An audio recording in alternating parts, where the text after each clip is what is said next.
G'day guys, Socket here.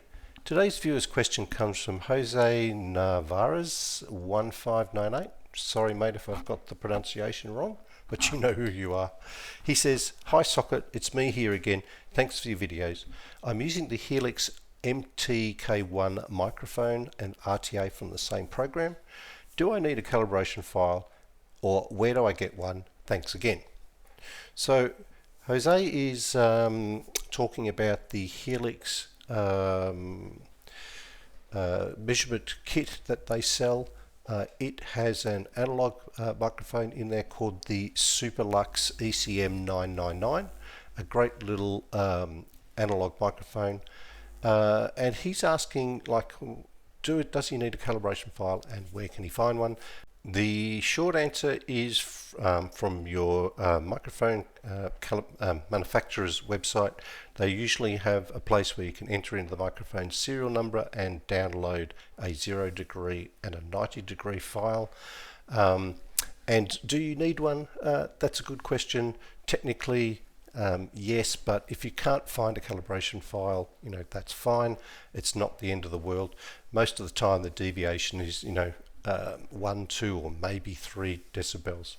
And so the question is, can you actually just grab any old calibration file off the internet and use them? Do you need a specific calibration file for your own specific microphone? And so I thought, this is a topic that a mate of mine and I were talking about yesterday, so my good friend Bailey, and I was explaining to him that when I look at the different UMIC calibration files, they all have a similar curve, but they're all slightly different. So let me show you what I mean. So first to Jose's question, where can I find a calibration file for his Superlux ECM 999 in his Helix measurement kit? Well, I just threw Superlux ECM 999 calibration into Google, and pops the link to the Home Theatre Shack, and here is a typical calibration file that somebody's posted. So it has the frequency and it has the adjustment in decibels for each frequency listed in this, in this typical format. So what I would do, mate, is just copy all of this all the way down to there. Just copy it like this, and we want to turn it into some sort of text file. So I'm just going into notes. I'm just going to copy it like that, and there it is. And then what we're going to do is just save that as Superlux calibration file. Right, there's one I prepared earlier, and just save that, and we'll just keep that open wherever that file went. And we're just going to copy and drag it into REW, and you'll see the calibration file. Okay, so you can do a couple of things with this calibration file. First of all, we can just drag and drop it straight into REW, and you'll see here is the calibration file up on the screen, and there it is. It lands on the bottom of your measurement list. Let's change that color to something else, like purple. There we go. Or when you are loading when you're using REW and you plug your microphone in, and often it will pop up and say, do you have a calibration file? You can go into preferences and just select the calibration file and load it into your cal file section. We cover this in the tutorials. So Jose, that's how you go and grab a generic calibration file for your Superlux ECM 999. But the question is that going to work perfectly for Jose's microphone? Do you need a specific calibration curve for your mic? Well, that's a very good question, and let's have a look at that. So let's open up this REW. Now, here is the Superlux curve. So first of all, I've made up some just little house curves, one set at 0, one set at +5, and one set at -5. If you're wondering how I got these little dots and things, you go up here to controls, trace options, and then for the plot that you want, so for example measurement 9, you can change the thing the way you like. Anyway, so this just gives us some guidelines about 5 dB up, 5 dB down. Here's the Superlux or Jose's Superlux microphone. You can see it's running about 1 dB above the zero line, and then it does a little wavy sort of thing up and down, within 1 dB. So, yeah, Jose could load this up and use it for his mic. Will it match his mic perfectly? Maybe not. Is it better than nothing? Maybe. Not sure. Probably. But certainly, if I have a look at, so I've got a bunch of U bikes that I've used over the years, and we'll just get rid of the Superlux measure. And so here I have a bunch of U mics. So I've got this one here, which is 716 4460, and then I've got the 90-degree curve. So the calibration files for the U mics come in two flavors, a 0 degree and a 90 degree. Now the 0 degree is used when you have the microphone pointed directly at a speaker, and the 90 degree is when we have the microphone pointed up towards the ceiling. And so when we're doing car audio stuff, we generally use the 90 degree because we're either waving the microphone around our face, or we have the microphone in a static position pointing towards the ceiling. So it's the 90 degree file that you want to use if you're using the U mics. But let's have a look at these two. So the 0 degree file has a much higher low end rise than the 90 degree file.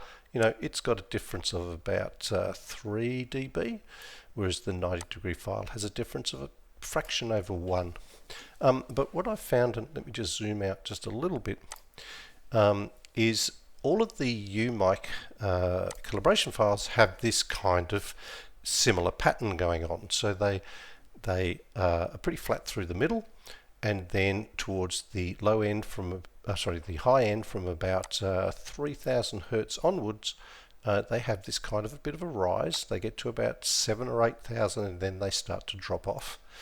So they have this, this curve. So, if you're measuring at, 12,000 hertz, you're, 2 dB down, right? Or if you're measuring at 5,000 hertz, you're a dB up. At the other end, on the low end, they all tend to have this low end roll off. So from 30 to 20 hertz, it's down about 1 dB, and then below 20 hertz, it drops off quite rapidly. So it drops 5 dB or more between 20 and 10 hertz, right? So its effective measurement range is probably from about 20 through to 12, maybe 13, 14,000, right? And then you can be less confident with your measures at the very extremes. But if I look at 716, and then I load up a different mic file, this one here, 706, and this one is in orange, you can see that the it's not identical. It's got a similar kind of roll off and a rise over here, but it's not identical. You're from about this particular one, from about 165 back, is about 1 dB above the target line. It dips a little bit under here, and then this rise starts at about 2,000 and is a couple of dB above down here. If I bring up another curve, 7069, same type of thing. You can see it's got similar shapes, but this blue one, and I'll just turn off the other ones for a second. From 100 it gains a dB and a bit, and this rise at the low end, doesn't really rise very much at all, just a fraction from about 3,000, but it quickly drops off under 6,000, and by 10,000 it's down 3 dB. And if I look at the very last one, 7135, once again we've got quite different calibration curves for each of these specific U mics. Okay, so throwing in, for example, the calibration curve for the blue one onto your U mic, or using any one of these calibration curves with any NEU mic, means that yeah, you will definitely get this roll-off thing accounted for and this high-end thing accounted for, but will it be absolutely perfect? Probably not. So the takeaway is, if you can get your calibration curve for your specific serial number microphone, then that is the best way to set up your calibrations. Can you use a generic one that you've offloaded off the internet? It will probably help, but it won't be perfect. It'll certainly be better than no calibration file at all. But the question is, do you really need a calibration file? And if you want to be super accurate, then the answer is yes. But for most of the stuff that we're doing where we have a 1 or 2 dB deviation within our measurements, it's probably not that super important. You can see that through most of the spectrum, we're within 1 or 2 dB.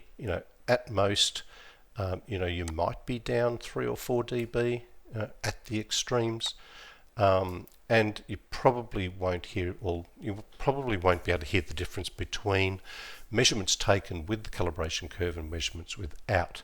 But as I said, if you want to be super accurate, get a calibration curve that matches your microphone, and you're all good to go. So guys, I hope you found that little clip useful.